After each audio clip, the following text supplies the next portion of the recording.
All right, so this video is for week 8 for psychotherapy mn662. And this journal is a reflective journal based on the case study. Um, so I wrote some notes here.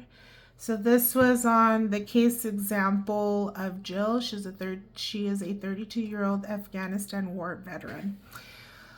All right, so the question is discuss what specific techniques were used to change thought patterns in order to change behaviors through CBT. So, this Socratic dialogue during the case study was pretty interesting. So, Jill, our patient, has had ongoing issues with sustaining her job, feeling distant from her husband and her children, and she has PTSD or symptoms for over 5 years from being in an event where there was a casualty in her teammates where she was a leader through an IED. And so some of those symptoms, she'll dream of seeing her colleagues waving at her. There was a truck that broke down, and then she waved the second truck to go through, and that truck unfortunately caught the IED. So she's had symptoms of PTSD and is now receiving her 10 sessions of CBT therapy. So the dialogue started with asking her what happened, and then the therapist went into, well, what were the protocols? And when she made certain statements, like there was one where if I wouldn't have made that decision, this wouldn't have happened.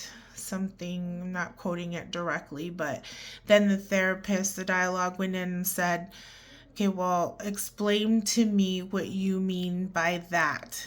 And then what would be the protocol in that situation? Did you follow the protocol?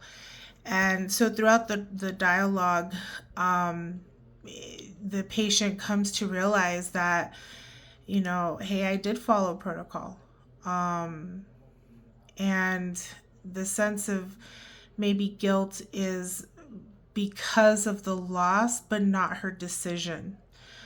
So the technique used there is that back and forth dialogue and clarify for me, and let's look at this particular event, and tell me what you mean about this expression, so that your thoughts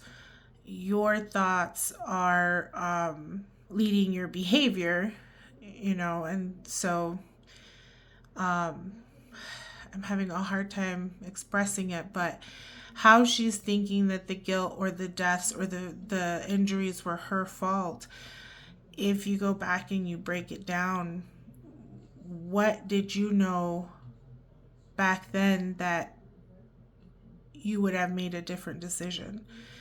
And one of the dialogues said, therapist said, not what you know now 5 years ago, but what you knew at that moment when you made that protocol decision. Then discuss how you would implement CBT in your clinical practice in the future. I think, like I've said, I've used CBT as a floor nurse. I'm not an expert, learning a lot in this class on little techniques. But I think a lot of people, they're not court ordered.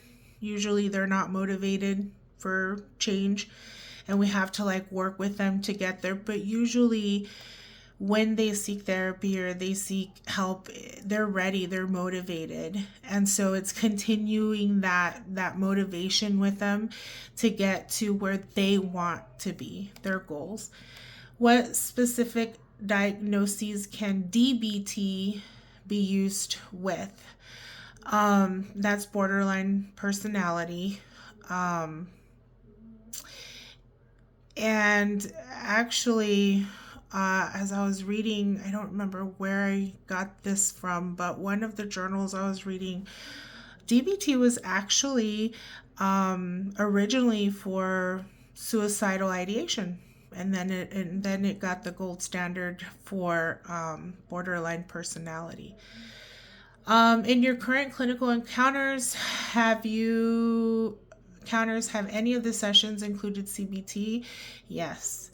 My preceptor is really good at getting you talking. Actually, this kind of dialogue, the tell me what you mean by this, or let's break this down to understand where the feelings come from, is really what she goes back and forth with her patients. I hope that one day and I will be able to use it a lot more smoother and not feel so nervous, like what would be my next question, because it's a personality thing. I don't think that there's like a dialogue or a set of questions that fits everybody. It's the practice and the experience will help us get there. And then describe your experience with CBT, with a CBT session. Um, I mean, okay, so she's got this NFL football player, and she's got quite a bit of those, like, not famous, but they're in a pro league. And there's one of them in particular that started therapy with her. And I mean, it was like face covered. And I don't want to talk about this. And I was with her when she did the initial intake.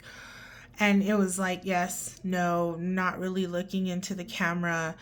And that's why I kept choosing him, because I'm like, gosh, the progression is just amazing. Like, if I can show it on paper, then I'm showing the therapy that's working with him.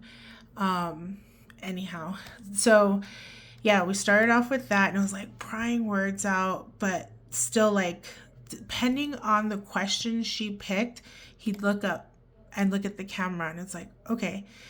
And then after the session, she's like, what things do you think I'm going to bring up at next week's sessions? And it was those like, where did football come from? What is the history of football? What are the statistics of people even being drafted in the NFL? So those kind of like, brought the head up and the eyes, shining, where, okay, those are my keys as a therapy, that's where I want to start breaking down some of those, guards, of I don't know why I'm here kind of look. But I need it. I know I need it. He was motivated. And then the second time, it was different. It was like his eyes were a little bit more wider, and he'd look in the camera, and he was more engaged, and it wasn't 2-sentence answers, but more he was initiating and leading the therapy. And then the third one, he was a little closed off than the second time. And then the fourth one, he just was just coming out and talking and talking. So I could see how she, use some of those responses to engage the next response. And then she didn't start with this is the maladaptive behavior. So he was drinking a lot once he wasn't able to play football anymore, and he lost custody of his child. He had back injuries. It took like the fourth session to start like doing this dialogue, so tell me what you mean about the NFL. What do you say? NFL is not for long. What does that mean to you? Because if it would have been the first session, you wouldn't have come back. So I would see it in every one of her sessions. So that concludes week 8.